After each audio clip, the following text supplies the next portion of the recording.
Bill and I recently took a trip beyond the gates of Laguna Woods up to Pasadena. Believe it or not, there was no traffic, and it took only an hour and 15 minutes to get there.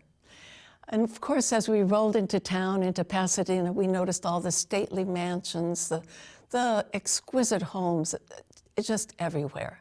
Bill was the first to do some exploring. He went to visit the Cheese Wright studio. So let's hear a little bit about his visit.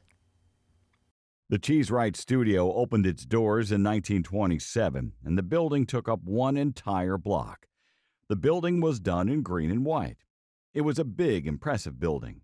When you walked through the wooden doors into the studio, off to your left was a beautiful staircase leading up to various showrooms, displaying entire vignettes including furniture, windows, decorative moldings, and doors. The studio also had different shapes of windows and doors. Cheese Wright liked beautiful chandeliers and artistic woodworkings. Notice the beautiful chandelier and mural on the wall. Down one hallway, there was a large woodworking shop where Cheese Wright did his designs, and down another hallway were areas where customers could imagine how the furniture would look in their own homes.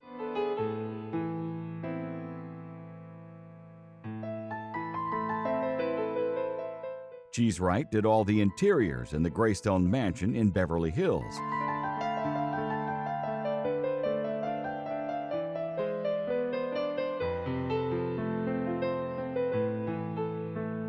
And the Roosevelt Hotel in Los Angeles.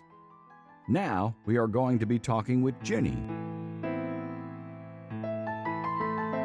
And I'm here at the Cheese Wright Studios building with Ginny. And before we started today, I was talking to Ginny, and she's not the director, she's not the manager, she's just an enthusiast. Yes. So who was Edgar Cheese Wright? Well, Edgar Cheese Wright was an Englishman born in England. He was a very famous interior architect and interior decorator of the 1920s. So that's how he became famous here. I mean, this building yes, he started in England. He came from a family that went back centuries with a history in castle design. So it was in his blood, the field of interior decoration, highly knowledgeable, had traveled Europe, knew English antiques, French antiques, Italian antiques, and he was an ambitious young man. He came to America, and he started on the East Coast, but eventually came out west because that's where all the building was happening. Did he design anything at the White House? He worked, doors or something? Yes, he chose some of the doors for a White House renovation, and we have doors in the front of our lobby and in the back that are similar doors to what is in the White House. Is it still in the White House, the doors? Yes, yes. I first saw them when I saw a video of the Obamas going out the door. I said, I know that door. Wow. That's cool. I know that door. I mean, in this house here, he basically conducted his business, yes. And he had a wood shop here. He also, the house was designed so people can see it. Yes, it was designed to be a studios building. In the front were showrooms and shops, several shops where you could buy beautiful antiques for your home. And then some rooms like this room were set up as a showroom to show you how gorgeous your mansion could look with him designing it. Mansions, true. Mansions. Because this isn't part of Millionaire Row at one time. This was the Doheny's. This was way up there in finances. Yeah. And if you notice, every window along the front of the building is different. That's because he was also a builder, and he would build your windows. He would build your staircase. So it's bigger than just interior design. It's called an interior architect, because he would design the full interior. Right, he actually had shops here in the building. Yes. So yes. If a client came in, a millionaire client, and said, I would like such and such a window, he would just take them to the different windows and say, would you like this one? Would you like this one? Yes, yes. Now, did he cater just to the millionaire set? Well, I imagine whoever can write the checks, I guess. Yes, who was interested and had some money in antiques could come and browse. It was open. It was an open showroom. It was almost like a museum, because you could come and look at gorgeous antiques and gorgeous rooms set up how in your dreams you could imagine them. So I imagine it was pretty popular. And the dreams came crashing down around 1929. Yeah. Unfortunately, he did not last long. He was established 1927. 1929, the Depression hit. Yeah. And he crashed and lost everything on that day. Is that when the Navy took this over? The Navy took it over really soon. they had heard about the building. There was a 5-page spread in the Star News, which I found on microfilm, about the building. This was a state-of-the-art building. It had the very first phone system in Pasadena in this building. The walls are hollow to run phone lines. So it was a technological marvel. It's a work of genius, really. That's why I get so excited talking about it. It's also a work of secrets too, right? Yeah. So come on, Jenny, tell us some of the secrets of what the Navy came up with in this Well, building. the Navy snapped it up because they're like, oh my God, what we can do there. And they pretty quickly dug a tunnel from here to Caltech for Albert Einstein himself to have a secret lab, not upstairs, not downstairs, but in our basement. So does that tunnel still exist? It still exists. It still exists. Do you still use it to go Well, between? it's been sealed off for many years, but I have talked to someone who said in the 70s he could ride his bike through it. So it was open throughout the 70s. And as a secret tunnel, but it was there. And then at some point and it's pretty easy. Someone with some clout could actually open it again because it's just a thin piece of drywall. You can kind of knock on and see it's hollow. And hear the rats run. Yeah. Run away. Well, Einstein didn't walk through the tunnel. He was driven. It was wide enough to drive a military vehicle through. That's a big tunnel. A serious tunnel. But who owns the building now? Well, now it's run by a company, investment real estate company. It's had 3 owners since the Navy left.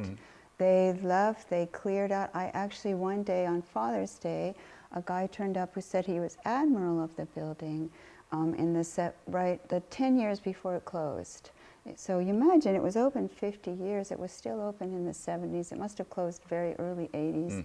He was an admiral here at that point. So if people come from the Laguna Woods Village, from where this television show is basically based, when they come up here, can they go through tours? I mean, there's beautiful pictures and paintings. Yes. Well, I do a walking tour. Okay. And I call it Tea-In Tour, where I do an hour walking tour of the building. I take them around the ground floor. I take them upstairs. I talk about the mural. And I walk outside because the outside of the building is so stunning. I had a location scout tell me it's the most beautiful French Quarter style building on the whole West Coast. Any movies or TV shows done in this building? building? They do some, but not as many as you might think considering the beauty of the building. Because it still is a bit cloaked in secrecy, but it's a beauty. It's a beauty, and film people just love it. I mean, you just walk in the entrance, and it's just like, wow. The whole idea was you walk through that gate and you're in Paris. And there was a guy living in the building, was from Paris. He said, yeah, it really looks like Paris. Ginny, besides this building having lots of history with Edgar Cheesewright and the Navy, what else goes on here now? Well, we're a tea house. We're an old-fashioned tea house.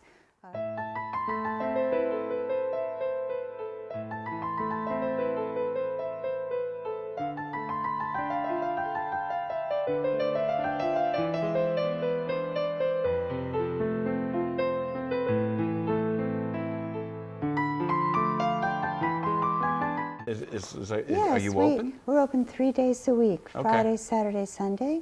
On Saturday we have a harpist, and on Friday we have a guitarist. And it's just an absolutely beautiful tea experience if you love tea. Excellent. Jenny, thank you for your time. You're I know you're busy, welcome. and it's wonderful that you invited us here today. And again, thank you. And You're welcome. come from beyond the gates and visit this beautiful house. I'm sorry we couldn't have been there over the weekend, so we could have had tea at the Madeline Gardens in the Cheesewright studio. That looked fabulous. Another time. We had to mosey on our way, though, to get over to meet Daniel at the Museum of History in Pasadena. Let's go meet Daniel now and find out more about this amazing museum.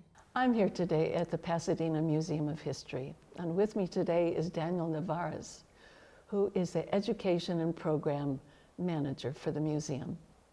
Daniel, we're very happy to be here with you today. And can you tell me, first of all, where are we exactly? Well, thank you for having me today. We are a museum located on the corner of Walnut Street and Orange Grove Boulevard on a 2-acre estate, which was originally the home of the museum benefactors Eva Scott Fenez and her husband, Dr. Adelbert Fenez.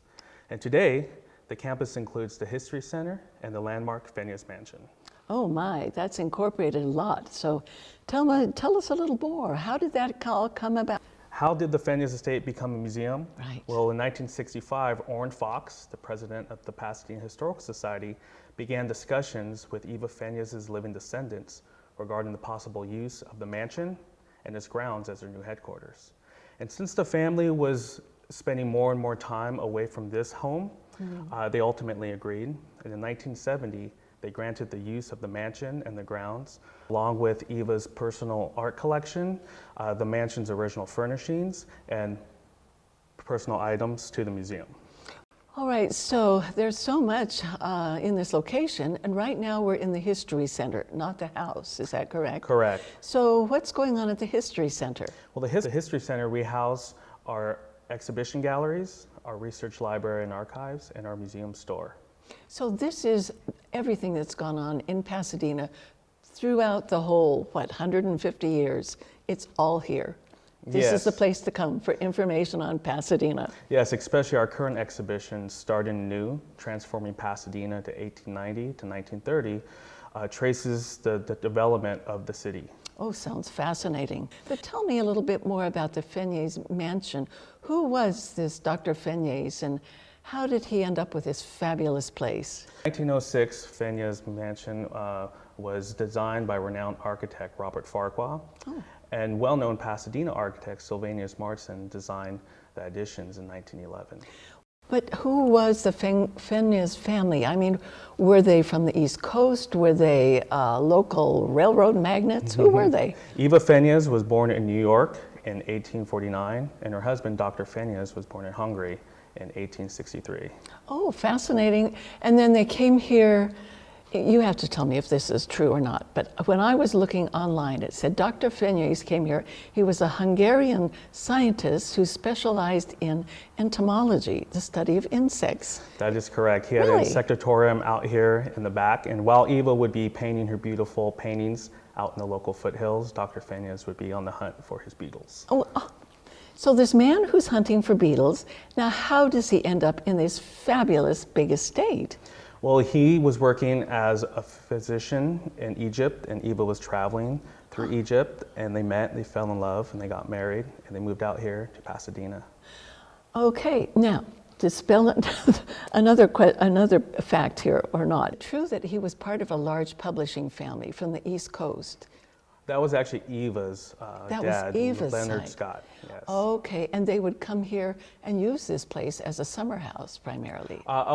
They actually, most people in Pasadena travel out to Pasadena to escape the harsh, cold climates of other parts of the United States. Oh, so of course. they would spend their winters here anywhere from about November to about March. And then by springtime, they moved back home, and they would repeat this cycle over and over. However, the family moved out to Pasadena in 1896, and they settled here all year round. So they were an exception. This home was one of many homes on Orange Grove Boulevard that became known as Millionaire's Row.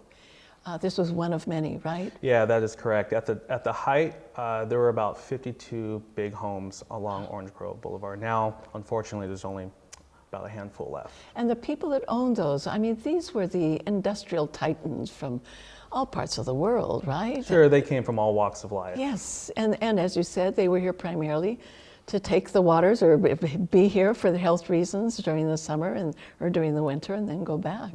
So this must have been quite a majestic street in the 1930s. Was that its high point? About early 1900s, I would say. Right. But yes, all these homes, different architectural style, and all over along Orange Grove Boulevard. All right, what a fascinating history. But tell me a little bit more about the Eva Fenias. Well, Eva Fenias was born in New York in 1849 and passed away in Pasadena in 1930. Okay. She was a skilled watercolorist, a collector and patron of the arts, a world traveler, and astute businesswoman. Okay, so the home really reflects many of her interests. Sure, is what we're going to be finding out. Well, I look forward to seeing that and some of the art that is there too. Yes. So let's go and check out the big, beautiful estate. We are standing in front of the beautiful mansion. Tell us a little more. So this is a 1906 Beaux Arts Fenias Mansion. Designed by Robert Farquhar, in addition by Sylvanus Martson All right, and it was built when? in 1906. Okay, that's a while ago. Well, are we ready to go inside? Sure, come on in. Okay. Here we are in the dining room, which features all 4 generations of the family that lived in the mansion up until 1970. The first generation, Eva Fenyes, her daughter, Leonora, about the age of 4, and her daughter, once again, Leonora, at about the age of 55. That's the second generation. And the third generation, Leonora's daughter, Babsy, and Babsy's children, who are on the pastel sketches on the wall. Though we are closed at the moment to the public, we do offer a number of online and virtual programs and presentations. Our website features blogs, videos, online exhibitions, self-guided virtual tour. And for more information, you can visit pasadenahistory.org, and you can subscribe to our e-calendar for more information and updates.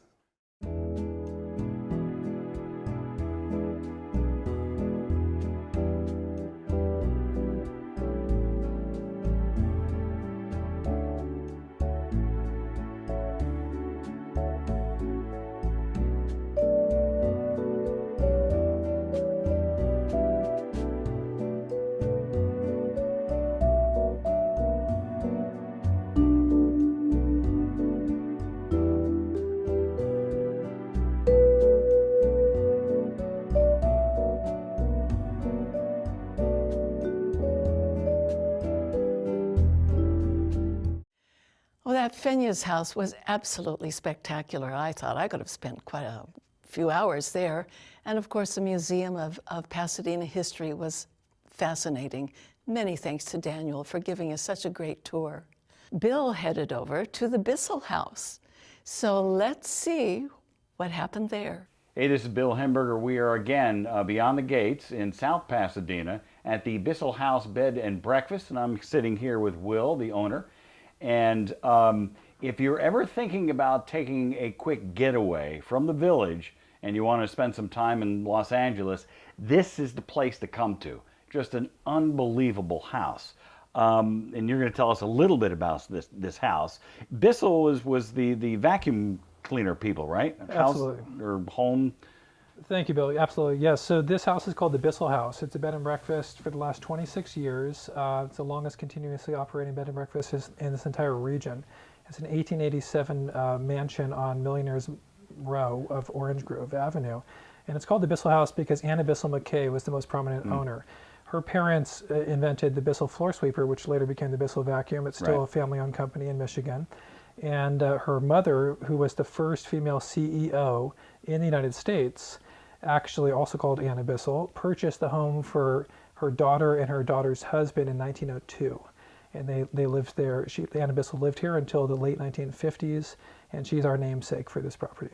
And when did you buy the place? We've had it for the last 16 and a half years. 16? Is it a family business? It has been a family business, yes. It was a private residence, not only for the Bissells themselves, but 2 other families subsequently. And the Butcher family turned it into a B&B 26 years ago. I mean, was your background in hospitality? It's not. My background's in real estate, commercial real estate brokerage. However, my family does have a background in hospitality. My grandfathers owned hotels, and I'm kind of coming full circle and getting back into the family business, so to speak. I mean, this house, I walked into it and it's just like, wow, it just spills comfort. It's like this library we're sitting in. It's like I could sit in this all day and just read a book. Thank you. It is definitely a respite, a getaway, a haven for our guests. We have many loyal repeat customers who've been coming for years.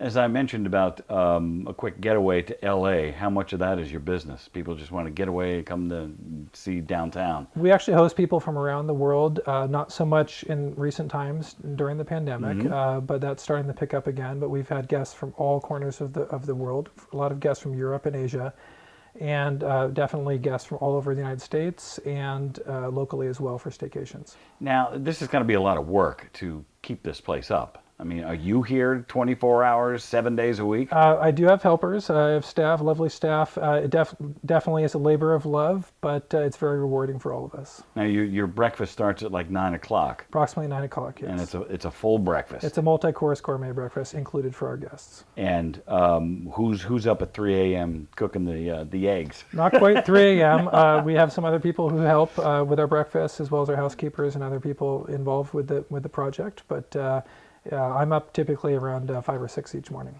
Wow, that's 7 days a week? When I'm here in town, yes. No, sure.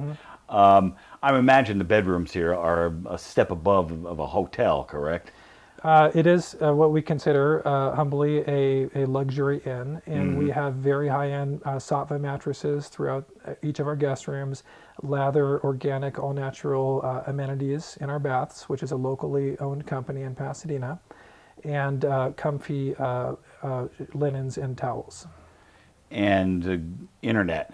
Somebody, this day and age, you have to have internet. We do. We actually have a commercial grade system. It's very high-end Wi-Fi throughout. It's a gigabit internet throughout for our guests. And everything's inclusive. Our parking, our gourmet coffee and tea, our breakfast, of course, and internet's all inclusive. I mean, we're sitting here basically in a neighborhood.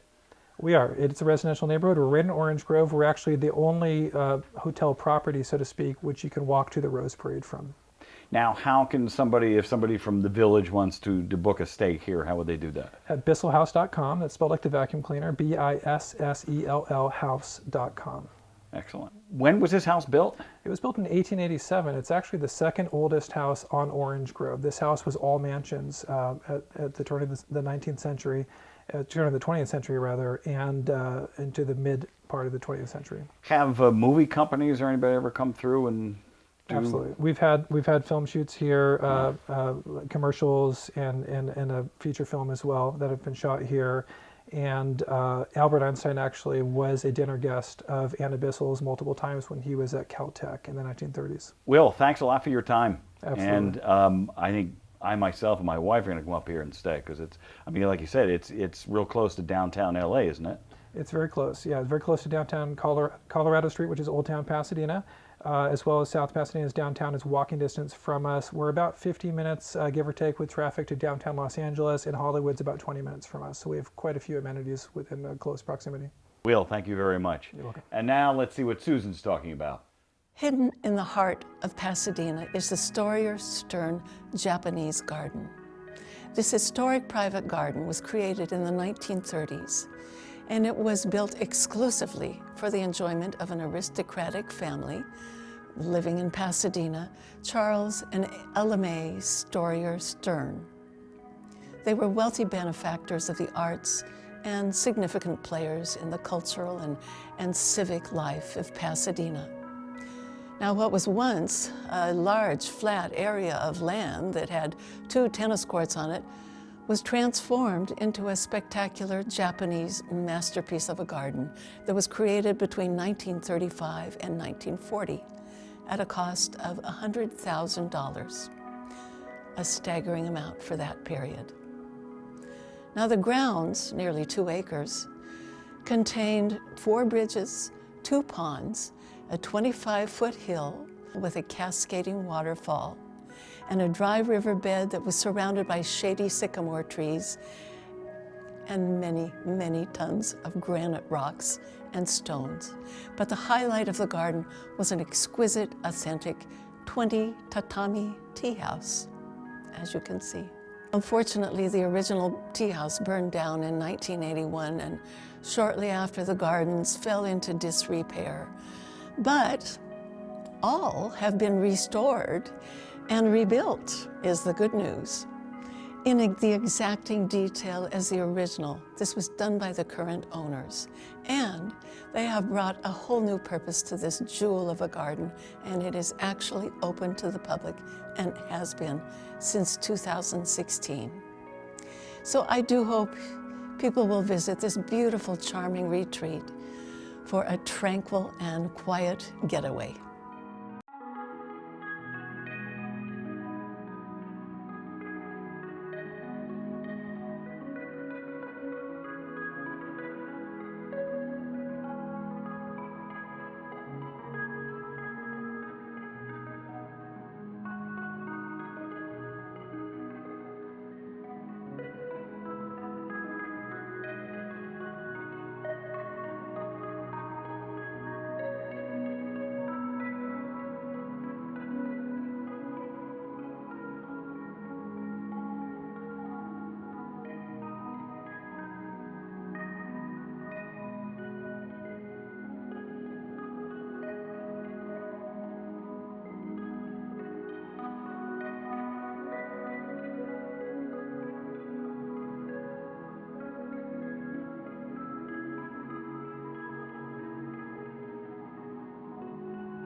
I hope you've enjoyed our trip to Pasadena with Beyond the Gates. Please join us again for further adventures.